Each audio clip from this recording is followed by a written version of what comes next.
Let's say I'm a UN delegate, right? And I come in to the meeting like that. Will I be harassed? Probably. What if it's not the cross, but the Buddha sign or something else? They won't say it to your face, but it is one of the more anti-God organizations I've ever seen. And the Anti-God reason or anti-Jesus? it doesn't matter. Really? Anti-religion. All of them. Yes, Buddhism. because your God is more important than their government. Of course. So like I said, they don't want faith or family. Those are the two barriers that they are constantly trying to knock down. And so any leader anywhere, this country, doesn't matter where they are, if they are trying to fight those two things, they are not your friend if you are someone who is pro-family. Okay, so UN, huge organization, right? Controls the whole world. Yeah. Vatican, at the same time, controls at minimum 1 billion people, right? Do they have anything in common?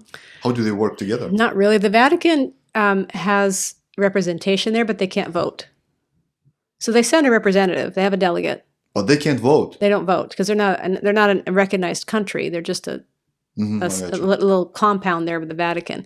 So they do meet with delegations. They're kind of their own unofficial NGO as far as they're able to make statements on the floor, but they can't vote. Do they oppose each other? Yeah. Yeah. So they're trying to split the power between. I mean, the Vatican is not super powerful from what I understand there. At the UN? Yeah. What about in the whole world? Is it powerful? Just like the UN is? No, I wouldn't say they're on the same footing. No. Who would you say is the main adversary of the UN? I don't really think there's an organization that is, because no one's this is the problem that always happens, and you'll understand this. Anytime, as I put it, the dark side, because all they're about is darkness. Okay, all they care about is ruining everything. They ruin families, they ruin lives, they don't care. They ruin countries. So the dark free sex without consequences is great. Yes. If I'm 14 exactly. years old. Right. Yeah. And again, when you mentioned condom use, I thought of this just now as you said that. What 14-year-old, if he's told to enjoy his sexual freedom, is going to take the time or the responsibility to not only remember to use a condom, to put it on correctly when he's in the heat of the moment? You tell me, find a 14-year-old boy that's going to do that, I'll pay you money.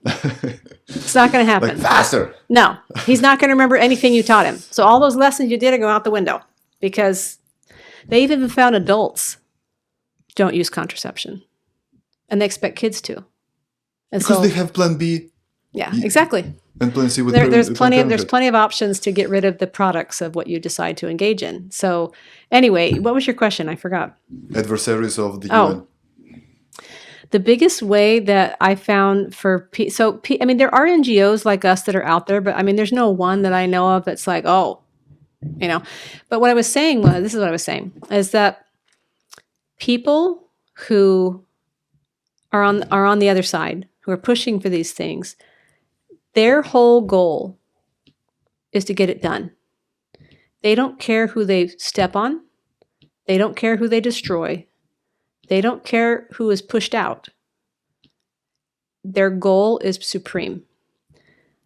Our side, and this has happened multiple times just in this state, in the time I've been involved in advocacy work, it's only been 6 years in this state. I was doing the UN before that. We fight amongst ourselves all the time. And so I can't, there's been a couple of times where someone has approached me to combine advocacy groups in this state. Both times, at least 2, maybe 3 actually. Yeah, I think it's 3. And they always want something. They want to dissolve your autonomy, and now it's under this person. That person and then the next thing you know, like, well, who are you partnering with? I want data collection. I want email addresses. I want whatever it is. We don't work well together. And so our efforts don't ever have the ability to get as powerful as something like the UN, because there's too much infighting. Think about just with this election with President Trump. Oh, yeah. Okay. We had so many people saying, especially the evangelical Christians, he doesn't support an abortion ban. I can't vote for him. So they will never cast. So you're going to throw out the votes. baby with the bathwater, because that's an expression here that, you're going to throw out the good with the dirty bathwater because you don't like the dirty bathwater. Well, don't you want to save the baby? Like, President Trump champions so many things that will help Christians in particular and families thrive, but you're going to not vote for him because he won't ban abortion, which is not his right to do. So, but you had people who would not vote for him because he wouldn't do that. So this is why we don't win, is because I'm not saying compromise. I'm just saying that you have to understand the goal of what we're trying to accomplish here. The other side, the left, the dark side, whatever you want to call them, they understand it very well. They want us to fight each other. Yes, and so they make it. We find this one issue that we just can't swallow, and therefore I just can't do it. I'm not going to vote. I'm going to stay home. I mean, but do you find it that this rivalry, right? This battle is you can meet those rivalries in many aspects of our world. Sure. My favorite team against your favorite team. Democrats, Republicans. Black versus white. Black, white. Pro-abortion, pro-choice. We hate each other. Yeah. We have to hate each other. While at the same time, our true enemy is just laughing and he's... Oh, yeah. Oh, that's great. Well, that's why I said they don't care who they step on. Think about what happened with the Democrat nomination this year. Okay. These same principles are at work. They had a man who clearly was suffering from dementia, okay, of some sort. He wasn't in his right faculties, whatever you want to call it. I'm not a doctor, but clearly he was not well. They all covered it up forever. And then they put this woman in here that no one voted for and say it's okay because the delegates said yes, they would vote for her. The people didn't vote for her. So you see what they did right there? They stepped all over their processes and procedures and rules because this is their objective. They have to get someone in there to keep their abortion going. They have to get someone in there to keep the gender clinics open. They got to get someone in there they can control. So the rules go out the window. They don't care about the rules. We care about the rules on this side. And a lot of times what happens, and I've seen this happen many times, where groups have fallen apart, in my experience, short experience of 6 years in this state, of we don't play well together. And so that's why, honestly, I think there's not a group that rivals the power of the UN. All we can do, and I'm not sure I want there to be, and this is why. When you have centralized power, you have centralized rot, centralized corruption. I don't think that our movement would tolerate that. I don't. I think that we would not feel well enough to keep working in that scenario. Whereas the other side, again, they don't care. The goal is all that matters. It doesn't matter what you think. It doesn't matter how you feel. Again, it's the groupthink of the UN, right? The groupthink of the SCL. There's one way to do things. If you do it this way, everything will turn out the way we say it should turn out. It doesn't matter if you agree with it. It doesn't matter if you think it's okay. As long as you follow it, you will be approved.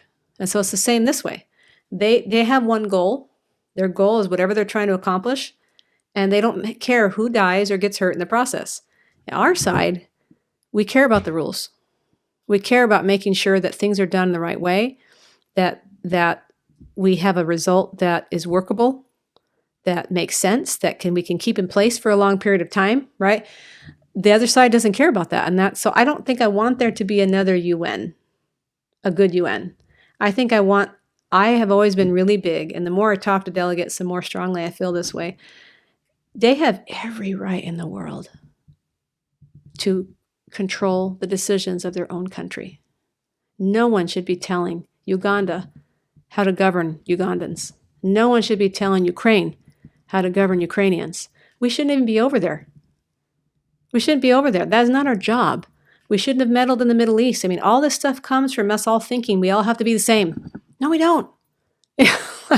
There's differences for a reason, differences in gender, differences in the way a country is run, differences in citizenry, and that's a good thing. That's beautiful. It's a beautiful thing. Different nations, different cultures. But you see where this all comes from. This is all keeps tying back to the same thing. It all has to be this way. And if it's not this way, it's bad. No, it's not. And then they shame you and make you feel like you're the one with the problem. And so I don't want there to be a rival to the UN. I want people to rise up on their own in their own cities and communities, in their own states and counties, and say, this is what we believe in and we're willing to stand up for it. That's way more powerful than a single organization. because you have multiple voices in multiple languages all over the world. Different faiths, no faith, it doesn't matter. As long as your thing is to actually say, I want what's best for where I live, for everyone. No one's going to be happy with everything, right? But for the biggest good of our society as a whole in my community, that's what I want. How much do you think all of it is spiritual? Would you say can't it really- all comes down to, so the UN and the New World Order or Yeah. globalism, this whole agenda comes down to communism, or even communism comes down to spiritual? It's spiritual. Yeah. Let's go back to what we talked about, healthy family formation. When you choose to marry and have children, why do people do that? Because there's something bigger inside of us that makes us want that. It's not us. It's, I've believed this my whole life, that God sent us to this earth to create families. That's the whole reason we're here. That's what I believe. I think a lot of people do feel that instinctually inside, but they push it aside, again, because it's not valued, or because it's considered religious or spiritual, or because it's considered bigoted or judgmental. And it's none of those things. We have a deep, innate desire to be in a family. If we were all born singly, they made a lot of movies and written a lot of books about this, sci-fi usually, of people being born in pods and all, raised by, that's not how society is supposed to be. And we all instinctually know that. So the desire to have a family, to create a family, to be in a family, to preserve your family, I don't think that comes from ourselves. I do think that's a spiritual thing. That comes from our spirit inside. There's nothing physical in your brain that's telling you, you need to have a child, get married and have a child. No, it's a spiritual thing. And I think that it's okay to say that. So you want to tell me that this comes by default once we are being born and once we see the great example of our own family? Or sometimes the poor example of your family. There are a lot of people that are born into less than ideal situations in their families. And I know a lot, I'm related to some, and They know how not to do. Yeah, and so they find some things. We always told our kids, my husband would always say this, I fully expect you to grow up and do things better than I did. Of course. Because that's the whole point, Yeah. right? I mean, I'm not perfect. I don't expect you to do do it it better than exactly me. the way I did it. Do it better than me. Yeah. Take the best that I gave you and do more. Be stronger, smarter. And again, where does that come from? The desire to improve, the desire to be better. Where does that come from? Definitely not from communism. It comes from Jesus Christ, who is always telling us to be better. Think of others instead of yourself. Don't do things that are going to hurt other people. Do things that show God that you love him. That was his whole life. He never talked about, think about yourself. Did Jesus ever sit around talking about me, himself? No. How much do you even know about him? Not very much, because he didn't spend any time talking about himself. He would have saved himself. Yeah. He wouldn't die on the cross. Exactly. So I'm just thinking, anyone who talks a lot about themselves, a lot about what everything's going to do for that person, and doesn't talk about how it's going to benefit anyone else. They did this a lot with President Trump, if you notice. He only cares about himself. Every time I hear him speak, he talks about how I want to give this country back to you. This belongs to you. It's not about me. The guy is a billionaire. Yeah. He could just live So his... I'm just like, and not like this is supposed to be about President Trump. I'm just saying the whole thinking of all this kind of all goes together, of them all trying to say, see, he's selfish. The people who are selfish are saying someone else is selfish. The people who are bigots are saying someone else is a bigot. The people who are racist are the ones saying we're racist.